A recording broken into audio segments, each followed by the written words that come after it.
அனைவருக்கும் உங்கள் சகோதரி சரண்யாவின் அன்பான வணக்கம். மனுஷங்களோட மனம் ஒரு நாள்ல 36,000ல இருந்து 80,000 எண்ணங்களை உருவாக்குதுன்னு நிபுணர்கள் சொல்றாங்க. இப்படிப்பட்ட மனசை அடக்கி அதுக்கு நம்மளால எஜமானா மாற முடியுமா? இந்த கேள்விக்கான பதில தான் இன்னைக்கு நம்ம ஒரு சுவாரஸ்யமான திபெத்திய கதை மூலமா நம்ம தெரிஞ்சுக்க போறோம்.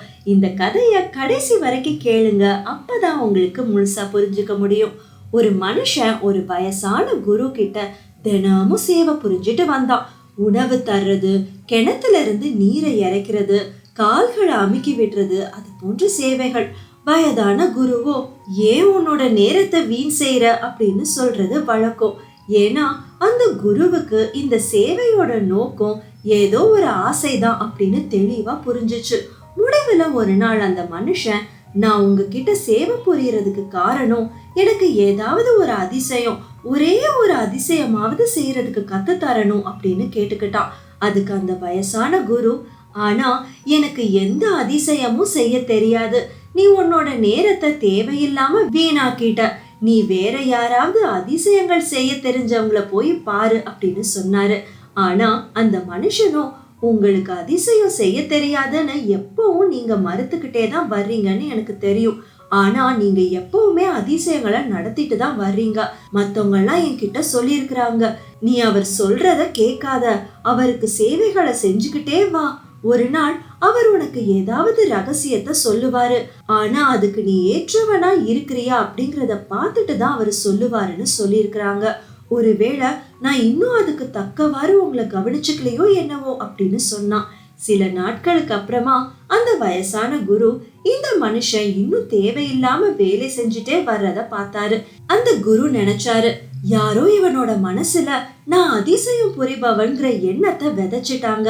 ஒருவேளை அதிசயங்கள் நடக்கலாம், ஆனா அதெல்லாம் தானா நடக்கிறது, நான் அதை செய்யறது கிடையாது. உயர்ந்த தன்னுணர்வு நிலை அடைஞ்ச மனுஷங்க கிட்ட இப்படி பல விஷயங்கள் தானா நடக்கும். எப்படி சூரியன் உதிக்கும் போது பறவைகள் பாடுதோ அப்படித்தான் சூரியன் இந்த அதிசயத்தை செய்யல. மலர்கள் தங்களோட இதழ்களை தாமாதான் திறக்குது. சூரியன் இந்த அதிசயத்தை புரியறது கிடையாது, சூரியன் இருந்தா போதும், இந்த அதிசயங்கள் தன்னாலேயே நடக்கும். இப்படி தன்னுணர்வு நிலையில விழிப்பு பெற்ற ஒரு மனுஷனோட இருப்பே பல மலர்களோட இதழ் மலரவும் பல பறவைகள் கானம் பாடுறதுக்கும் போதுமானதா இருக்கும். அந்த வயதான குரு சொன்னாரு, நான் உனக்கு ஏதாவது ஒரு ரகசியத்தை சொல்ற வரைக்கும் நீ என்னை விட்டுட்டு போக மாட்ட போல இருக்குதே அப்படின்னு சொன்னாரு. அந்த மனுஷன், அது உண்மைதான் அப்படின்னு சொன்னான். அதனால குரு, நான் உனக்கு ஒரு ரகசிய மந்திரத்தை சொல்றேன், ஒரு சின்ன மந்திரம், திபெத்திய மந்திரம். ஓம் மணி பத்மீகம் அப்படிங்கறத நான் எழுதி தரேன். ஓம் அப்படிங்கிறது வாழ்விருப்போட நிரந்தர ஓசை. மணி பத்மீகம் அப்படின்னா தாமரை பூவுல இருக்கிற வைரமணி. மணினா வைரம், பத்மம் அப்படின்னா தாமரைன்னு அர்த்தம். அதனால அதனோட அர்த்தம் நிரந்தர ஓசையும் தாமரை பூவுக்குள்ள இருக்கிற வைரமும் அப்படிங்கறதாகும். இது முக்தி நிலை அப்படிங்கிற அர்த்தத்தை குறிக்கும். எல்லா இடத்துலயும் பறந்திருக்கிற நிரந்தர ஓசையும் தாமரையோட அழகும் அந்த தாமரைக்குள்ள இருக்கிற வைரத்தோட ஒளியும்னு அர்த்தம். ஒரு சின்ன மந்திரத்துக்குள்ள அவங்க முக்தியோட அனுபவத்தோட முழுமைய சுருக்கி விவரிச்சிருக்கிறாங்க. அந்த வயதான குரு தொடர்ந்து சொன்னாரு, இந்த மந்திரத்தை நீ எடுத்துட்டு போய் இத 5 முறை, வெறும் 5 முறை சொல்லு. முதல்ல குளி, புத்தாடைகளை உடுத்திக்கோ, கதவுகளை மூடிக்கிட்டு தனியா ஒரு இடத்துல அமர்ந்துட்டு இந்த மந்திரத்தை 5 முறை நீ சொல்லு. அதுக்கப்புறமா நீ எந்த அதிசயம் வேணும்னாலும் செய்யலாம் அப்படின்னு சொன்னாரு. அந்த மனுஷன் வேக வேகமா வெளியேற தொடங்கினான். அவன் தன்னோட நன்றி உணர்வை காட்ட கூட அவனால முடியல, நன்றின்னு சொல்ல கூட முடியல. உடனே கோயில் படிகள்ல இறங்கி ஓடிட்டான். அவன் பாதி தூரம் போன போது அந்த குரு, நில்லு, உன்னை சொல்ல நான் மறந்துட்டேன், இந்த மந்திரத்தை சொல்லும் போது உன்னை நினைவுல வச்சுக்கணும், குரங்க பத்தி நினைக்கவே கூடாது அப்படின்னு சத்தமா சொன்னாரு. அந்த மனுஷன், நான் ஏன் குரங்க பத்தி நினைக்க போறேன், என்னோட வாழ்க்கையில இது வரைக்கும் நான் நினைச்சதே கிடையாது அப்படின்னு சொன்னான். குரு, சரிதான், ஆனா நினைவிருக்கட்டும், குரங்கு மட்டும் கூடவே கூடாது, குரங்கோட நினைவு வந்துச்சுன்னா நீ மறுபடியும் 5 தடவை மந்திரத்தை சொல்லணும் அப்படின்னு சொன்னாரு. அந்த மனுஷன் குரங்கு எதுக்காக வரும் அப்படின்னு சொன்னான். குரு, எனக்கு தெரியாது, நான் உனக்கு ரகசியத்தை சொல்லிட்டேன், இதுதான் என்னோட குரு எனக்கு சொன்ன ரகசியம் அப்படின்னு சொன்னாரு. ஆனா அவன் படிக்கட்டுகள்ல இறங்க ஆரம்பிக்கிறதுக்கு முன்னாடியே குரங்குகளை பத்தின நினைப்பு அவனுக்கு வர ஆரம்பிச்சிடுச்சு. அவன், அடக்கடவுளே, நான் இன்னும் மந்திரம் கூட சொல்ல ஆரம்பிக்கல, ஆனா குரங்குகள் வந்துருச்சே அப்படின்னு சொன்னான். அவன் அவனோட கண்களை மூடுனா கூட குரங்குகள் பல்ல காட்டிட்டு அவனை பார்த்து மூஞ்சிய காட்டிட்டு இருந்துச்சு. அவன், இது ஒரு வினோத மந்திரம் தான், நான் இன்னும் ஆரம்பிக்கவே இல்ல, அதுக்குள்ளயா அப்படின்னு சொன்னான். அவன் வீட்டை அடைஞ்ச போது குரங்குகளால சூழப்பட்டிருந்தான். அவன் எங்க பார்த்தாலும் குரங்குகளை தான் பார்த்தான். உள்ள போய் குளிச்சான். ஆனா அதனால எந்த பயனுமே இல்ல. குளியல் அறையில மூடிய கதவுக்கு பின்னாடி குரங்குகள் சுத்தி உட்கார்ந்துட்டு இருந்துச்சு.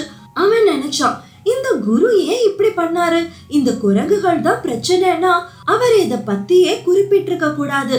யானைகள் வரல, ஒட்டகங்கள் வரல, சிங்கங்கள் வரல, குரங்கு தவிர வேற எதுவுமே வரல அப்படின்னு நினைச்சான். அதுக்கப்புறமா அவன் கால்களை மடிச்சு பத்மாசன நிலையில உட்கார்ந்துகிட்டு கண்களை மூடிக்கிட்டான். ஆனா அதுக்கு எந்த பயனுமே இல்ல. குரங்குகள் அவனை இடிச்சிச்சு. குரங்குகள் மடியில உட்கார்ந்துக்கிடுச்சு. சுத்திலும் ஒரே குரங்கு கும்பல் தான். அவனுக்கு ரொம்பவும் கவலையாயிடுச்சு. அவன் மனைவி அவனை கடந்து போன போது அவன் பார்த்தான். அப்போ அவ கூட ஒரு குரங்கு போல. இல்ல, அவ என்னோட மனைவி அப்படின்னு அவன் நினைச்சான். அவனோட தந்தை கடந்து போனாரு, கிழக்குரங்கு போல. சில முறை அவனோட தந்தை போல தெரிஞ்சாரு. அந்த மனுஷன், ஐயோ, நான் பைத்தியம் ஆயிடுவேன் போல அப்படின்னு நினைச்சுக்கிட்டான். 5 தடவைங்கிறது ரொம்ப அதிகம். அந்த மந்திரமான ஓம் மணி பத்மீகம்ங்கிற 4 வார்த்தைகளை ஒரு முறை கூட முடிக்க முடியல. அத்தனை குரங்குகள். அன்னைக்கு இரவு முழுசும் அவன் ரொம்ப முயற்சி செஞ்சு பார்த்தான். நிறைய முறை குளிச்சு பார்த்தான். ஆனா குரங்குகள் சுற்றிலும் காலை மடிச்சுக்கிட்டு பத்மாசனம் போட்டு அமர்ந்திருந்துச்சு. அவன் அதை பார்த்து சத்தமிட்டான். அந்த குரங்குகள் அவனை பார்த்து சிரிச்சுச்சு. காலையில அவன் கிட்டத்தட்ட பைத்தியம் ஆயிட்டான். அந்த குரு தந்திரக்காரர். எத்தனை வருடங்களா நான் அவருக்கு சேவை செஞ்சுட்டு இருந்தேன். முடிவுல அவர் எனக்கு ரகசியத்தையும் தந்துட்டு கூடவே இந்த குரங்குகளையும் தந்து அந்த ரகசிய மந்திரத்தை நாசமாக்கிட்டாரே அப்படின்னு அவன் நினைச்சான். அவன் அந்த குரு கிட்ட திரும்பி போய் அந்த மந்திரத்தை திருப்பி தந்துட்டு, நீங்களே வச்சுக்கோங்க, ஏன்னா அந்த குரங்குகள் அப்படின்னு சொன்னான். அதுக்கு அந்த குரு, அது உன்கிட்ட இனிமே வரவே வராது அப்படின்னு சொன்னாரு. அவன், நான் இது வரைக்கும் என்னோட வாழ்க்கையில ஒரு குரங்க பத்தி கூட நினைச்சதே கிடையாது. நேரிலையோ இல்ல கனவுல கூட நான் கண்டது கிடையாது. லட்சக்கணக்கான விலங்குகளை பத்தி நான் யோசிச்சதே கிடையாது. அவசியமும் இருந்தது இல்ல. நீங்க அந்த வார்த்தைய சொல்லாம இருந்திருந்தா என்னால அதிசயங்களை செஞ்சிருக்க முடியும். ஆனா அது இப்போ நடக்காத காரியமாயிடுச்சு அப்படின்னு சொன்னான். குரு, நான் என்ன செய்யறது? குரங்கு அந்த மந்திரத்தோட இணைஞ்சு வரும். குரங்கு இல்லைன்னா அந்த மந்திரத்தோட பயன் இல்ல. குரங்க தவிர்க்கிற வழி உனக்கு தெரியலன்னா உன்னால அதிசயங்களை நிகழ்த்த முடியாது அப்படின்னு சொன்னாரு. அந்த மனுஷன், நான் எல்லா அதிசயங்களை பத்தியும் மறந்தே போயிட்டேன். இந்த மந்திரத்தை திருப்பி எடுத்துக்கிட்டு என்ன குரங்கு கிட்ட இருந்து விடுதலை செய்யுங்க. ஏன்னா எனக்கு மந்திரம் போனாலும் குரங்கு போகாதோன்னு பயமா இருக்குது. எனக்கு மனைவியும் வயதான தகப்பனாரும் சிறு குழந்தைகளும் இருக்கிறாங்க. நான் அவங்கள கவனிச்சாகணும். என்னால இரவும் பகலும் அந்த குரங்குகளோட சண்டை போட முடியாது அப்படின்னு வேண்டி கேட்டுக்கிட்டான். குரு, அந்த மந்திரத்தை நீ என்கிட்ட திருப்பி தந்துட்டதுனால இனிமே குரங்குகள் வராது. அந்த குரங்குகள் மிகவும் நேர்மையான பக்திமான்கள் அப்படின்னு சொன்னாரு. அந்த மனுஷன் நாலா பக்கமும் பார்த்த போது இப்போ எங்கேயுமே குரங்குகள் தென்படல. அவனுக்கு ஆச்சரியமா இருந்துச்சு. வீட்டுக்கு போய் பார்த்த போது மனைவி மனைவியாவே தோற்றமளிச்சா, தகப்பனார் தகப்பனாராவே தோற்றமளிச்சாரு, குழந்தைகள் குழந்தைகளாவே இருந்தாங்க. அவன் இது வினோதம் தான் அப்படின்னு குளிச்சான். குளியலறை காலியாவே இருந்துச்சு. அந்த மந்திரம் சின்னதுதான். குரு எழுதி கொடுத்த மந்திரத்தை நான் திருப்பி தந்துட்டாலும் கூட அதை இரவு முழுசும் நான் சொல்லிக்கிட்டே இருந்ததுனால எனக்கு அது நினைவிருக்குது. இப்போ எந்த ஆபத்துமே இல்ல, நான் சொல்லி பார்க்க போறேன் அப்படின்னு அவன் நினைச்சான். அவன் ஓம்னு சொல்ல ஆரம்பிச்ச கணமே ஒரு குரங்கு அவன் முன்னாடி வந்துருச்சு. கூடவே 2 குரங்குகள் அவனை சுத்தி உட்கார்ந்துகிட்டு ஓம்னு சொல்லுச்சு. அந்த மந்திரத்தை சொல்லணுங்கிற எண்ணம் முழுசையும் அவன் கைவிட்டுட்டான். அவன் கடைக்கு போய் நான் என்னோட வேலைய பாக்குறேன், இந்த அதிசயங்கள் நிகழ்த்துற எண்ணம் இனிமே சரி வராதுன்னு கிளம்பி போயிட்டான். நம்மளும் நம்மளோட மனசை கட்டுப்படுத்தணும்னு நினைக்கிறதுக்கு முன்னாடி நம்மளோட மனசோட தன்மையை முதல்ல புரிஞ்சுக்கலாம். நம்மளோட மனசும் குரங்க போலதான், இங்கேயும் அங்கேயும் துள்ளி குதிச்சுக்கிட்டே தான் இருக்கும். அதை தடுக்கணும்னு நினைக்கிற முயற்சியே அதுக்கு ஆற்றலை கொடுக்குது. அதை தவிர்க்கிற முயற்சியே கவனமா மாறுது. ஒரு ஸ்ப்ரிங்க எவ்வளவு அதிகமா நம்ம அழுத்துறதுக்கு முயற்சி செய்யறோமோ அவ்வளவு அதிகமா அது துள்ளி குதிக்கும். அது போலதான் உங்களோட மனசோட எண்ணங்களை நம்ம எவ்வளவுக்கு எவ்வளவு நிறுத்த முயற்சி செய்யறோமோ அந்த அளவுக்கு அந்த எண்ணங்கள் நம்மளோட மனசுல வந்துகிட்டே இருக்கும். அதனால மனசோட நீங்க சண்டை போடாதீங்க. இப்படி குரங்குத்தனமான மனசு நல்லதா கெட்டதான்னு பார்த்தா அது நல்லதும் கிடையாது, கெட்டதும் கிடையாது. நம்ம அந்த மனசை நம்மளோட சிநேகிதனா நண்பனா மாத்திக்கிட்டோம்னா அது நம்மளுக்கு நல்லது செய்யும். இந்த குரங்குத்தனமான மனசை அதோட போக்குல போக விட்டோம்னா அது நம்மளுக்கு தீங்க விளைவிக்கிறதுக்கு வாய்ப்பு அதிகம். இப்போ இந்த குரங்குத்தனமான மனசை எப்படி நம்மளோட நண்பனாக்கிக்கிறது அப்படின்னு பார்த்தோம்னா அது ரொம்ப சுலபம்தான். இந்த மனசுக்கு நம்ம ஏதாச்சும் ஒரு வேலையை கொடுக்கணும், அவ்வளவுதான். உதாரணத்துக்கு ஒரு தியான பயிற்சி செய்யலாம். தியானம் செய்யறதுங்கிறது நீங்க நினைக்கிறத விட ரொம்ப சுலபமானது. இந்த எளிய தியான பயிற்சியை நீங்க செஞ்சு பாருங்க. நீங்க இந்த தியான பயிற்சியை எங்க இருந்தனாலும் செய்யலாம், எந்த நேரத்திலையும் செய்யலாம். இந்த தியானத்தை நம்ம செய்யறதுக்கு நம்மளை சுத்தி இருக்கிற ஒலிகள் மேல நம்மளோட கவனத்தை வைக்கணும்.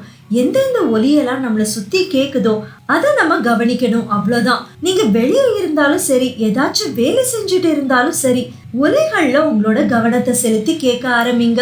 நீங்க உங்களை சுத்தி இருக்கிற எந்த ஒலியனாலும் கேட்கலாம். உங்களை சுத்தி இருக்கிற ஒலிங்கிறது எதுவானாலும் இருக்கலாம். ரூம்ல ஓடுற காத்தாடியா இருக்கலாம், நீங்க சமையல் செஞ்சுட்டு இருந்தா சமைக்கிற சத்தமா இருக்கலாம், தூரத்துல கொலைக்கிற நாயோட சத்தமா இருக்கலாம், வாகனங்கள் நகர்ற ஓசையா இருக்கலாம். எந்த ஒலியா இருந்தாலும் சரி, நீங்க அந்த ஒலிகள் மேல உங்களோட கவனத்தை வைங்க. ஒலிகள் மேல கவனத்தை செலுத்தும் போது நம்மளோட மனச கடந்த காலத்திலயும் இல்லாம எதிர்காலத்திலயும் இல்லாம நிகழ்காலத்துல இருக்கிறதுக்கு நம்ம பயிற்சி கொடுக்கிறோம். இந்த தியான பயிற்சியை செஞ்சுட்டு இருக்கும் போது ஒருவேளை வேற எண்ணங்கள் உங்களுக்கு நடுவுல தோணலாம். அப்படி எண்ணங்கள் வந்தா பரவாயில்ல, அதை நினைச்சு கவலைப்படாதீங்க. திரும்பவும் உங்களோட கவனத்தை உங்களை சுத்தி இருக்கிற ஒலிகள் மேல நீங்க செலுத்துங்க. சாட்சியா இருந்து வெறுமன அந்த ஒலிகளை கேட்க மட்டும் செய்யுங்க. இந்த பயிற்சியை நீங்க செஞ்சுக்கிட்டே வந்தீங்கன்னா மெல்ல மெல்ல உங்களோட மனசு நிகழ்காலத்திலேயே உங்களோட கட்டுப்பாட்டுல இருக்கும். அதுக்கப்புறமா இந்த குரங்குத்தனமான மனசோட எஜமானா நீங்க மாறிடுவீங்க. இதே மாதிரி இன்னும் நிறைய நல்ல பதிவுகளை நீங்க கேட்கணும்னு விருப்பப்பட்டீங்கன்னா டீபாட் கதைக்கு சப்ஸ்கிரைப் பண்ணிக்கோங்க. நம் வாழ்க்கை நம் கையில். இது டீபாட் கதை.